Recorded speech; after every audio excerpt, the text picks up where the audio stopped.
You ever notice how the government loves math, just not the kind that adds up? They've got their own brand of arithmetic. It's like 1 trillion here, 2 trillion there, and suddenly everyone's broke except the people holding the calculators. They call it a balancing the budget.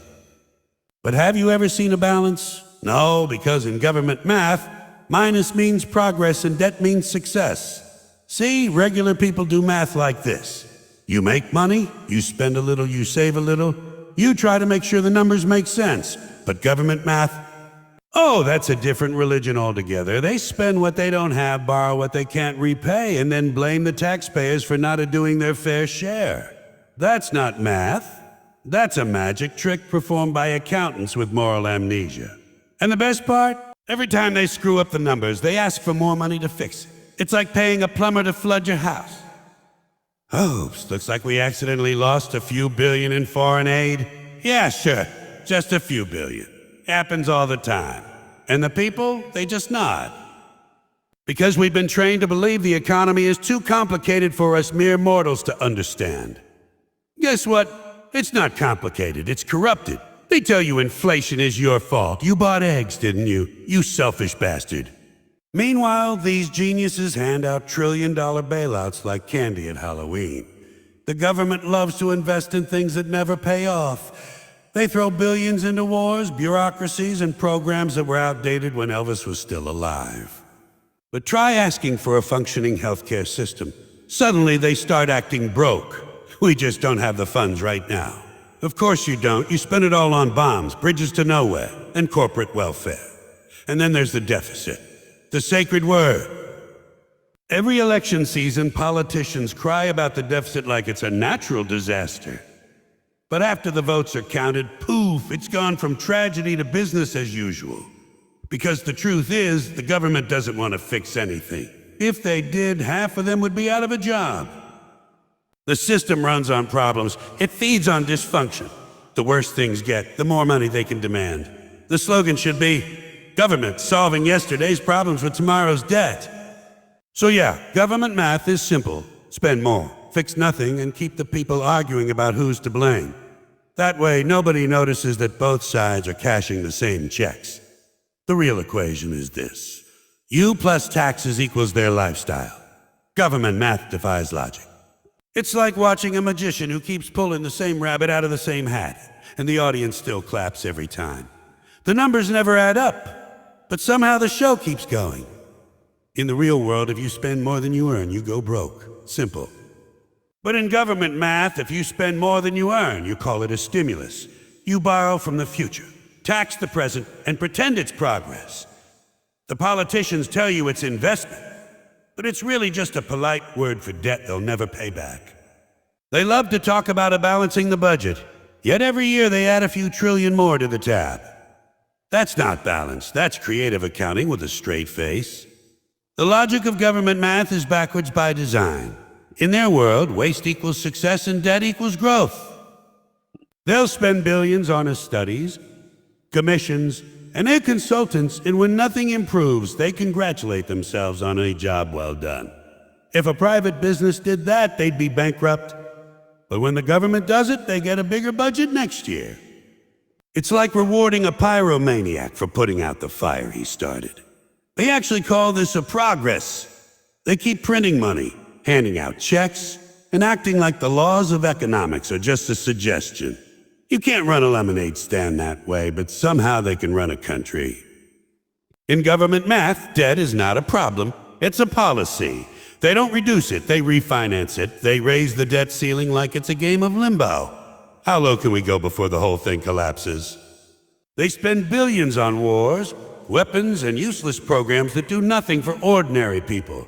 Then tell you there's not enough money for healthcare, education, or infrastructure. They claim they're tightening their belts, but it's always your belt they tighten. They tell you to make sacrifices while they give themselves raises. They're like bad gamblers who lose every hand but keep borrowing from the house because the next time will be different. Except it never is. What's funny or tragic is how they redefine the word of growth. In government math, the economy grows when the debt grows. When prices go up, they call it economic expansion. When people can't afford rent, they say a consumer demand is strong. When billionaires double their wealth, that's a market confidence. And when you struggle to buy groceries, they call it a temporary inflation. It's all the same shell game. They change the words, move the numbers, and hope you're too distracted or too tired to notice. Meanwhile, the debt clock keeps ticking like a countdown to reality. The math works for them because they made the rules. They can print as much money as they want, borrow without consequence, and still lecture you about a fiscal responsibility. They try missing your tax payment and see how responsible they think you are. But when the Pentagon loses a few trillion, nobody bats an eye. They shrug, hold a press conference, and move on to the next urgent spending package. It's not logic. It's a performance. And the audience is paying for the tickets. The insanity of it all is how they convince people this is normal. They use fancy words. Quantitative easing, a monetary policy, a budget reconciliation. To hide the simple truth, they're terrible at math and worse at honesty.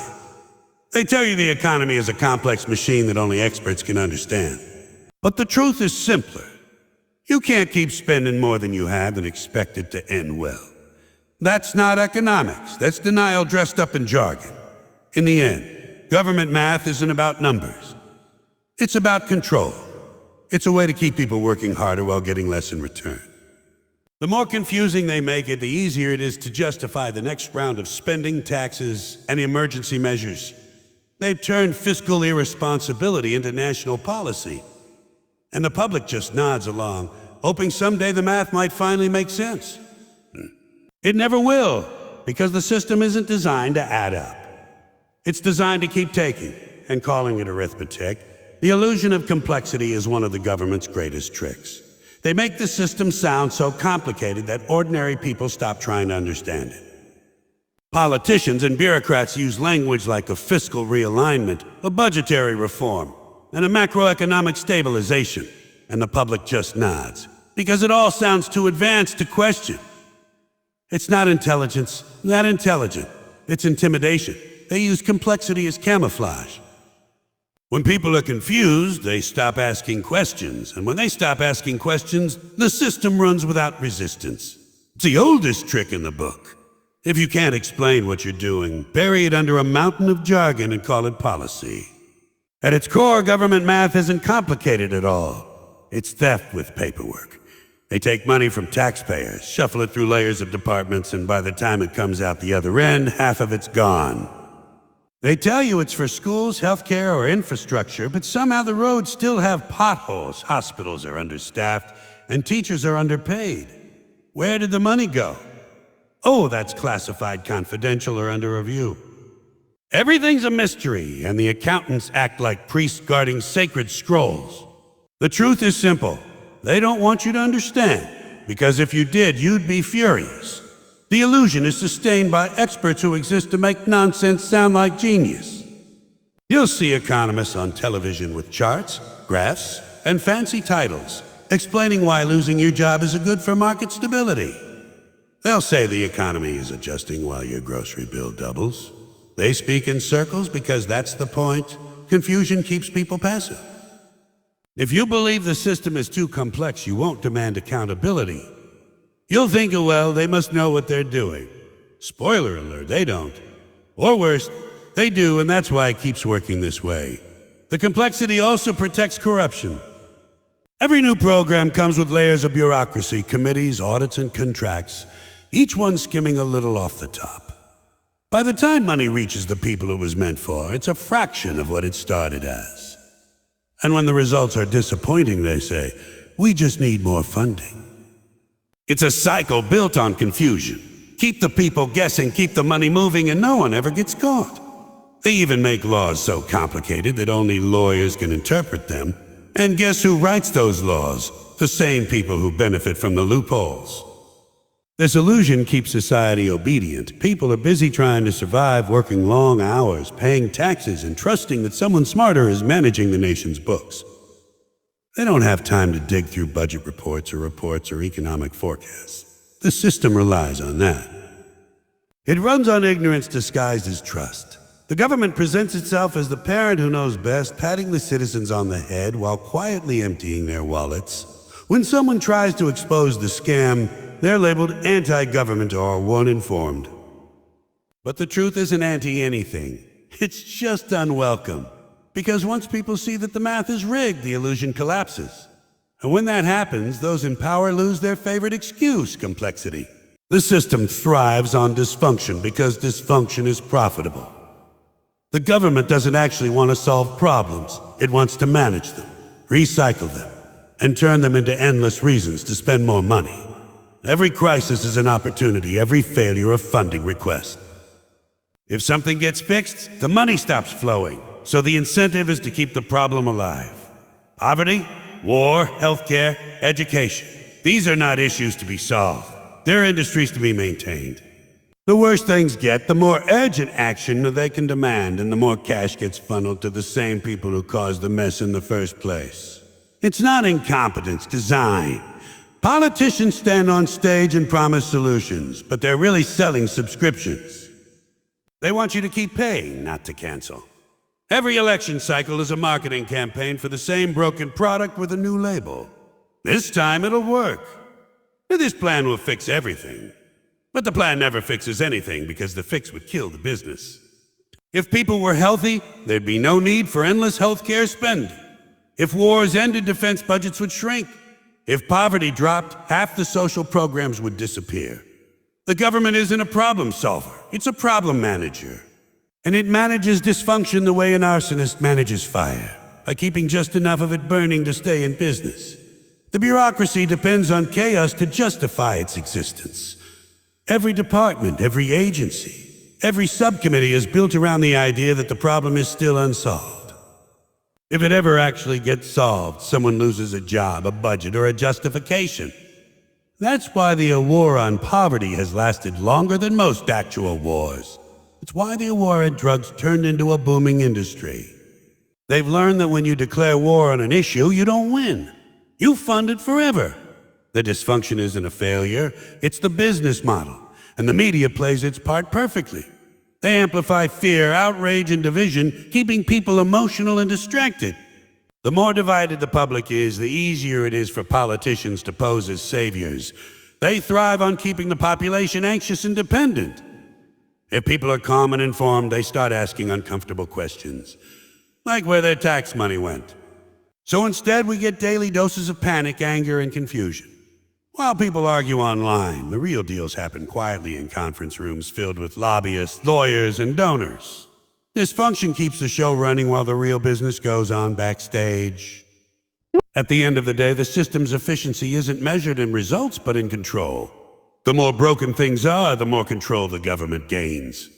Every new crisis allows for new laws, new spending, new restrictions. Order doesn't serve power, chaos does. So the system keeps feeding on itself, pretending to heal while secretly making the wound deeper.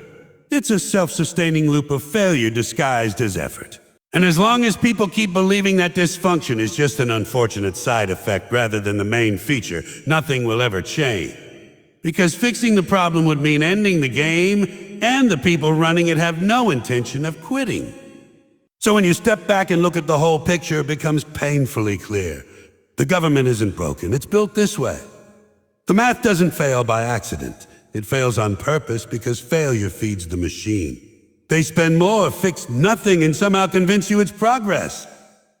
They hide theft behind complexity, corruption behind compassion, and dysfunction behind patriotism. It's a circus where the clowns run the tent and the audience pays for the tickets. Every promise, every reform, every trillion-dollar plan is just another act in the same long-running performance. A performance where the joke is always on the public. And yet we keep clapping. We keep voting, hoping the next group of accountants, liars, and lobbyists will finally get the numbers right. But government math doesn't have a solution. It has a formula. Keep the people busy, keep the money moving, and they've never, ever balanced the books. The system survives because we let it. The moment people stop believing the illusion, stop accepting excuses, and start asking why the richest government in history can't seem to fix anything, that's when the game ends. Until then, the numbers will keep growing, the problems will keep multiplying, and the punchline will stay the same. Spend more, fix nothing.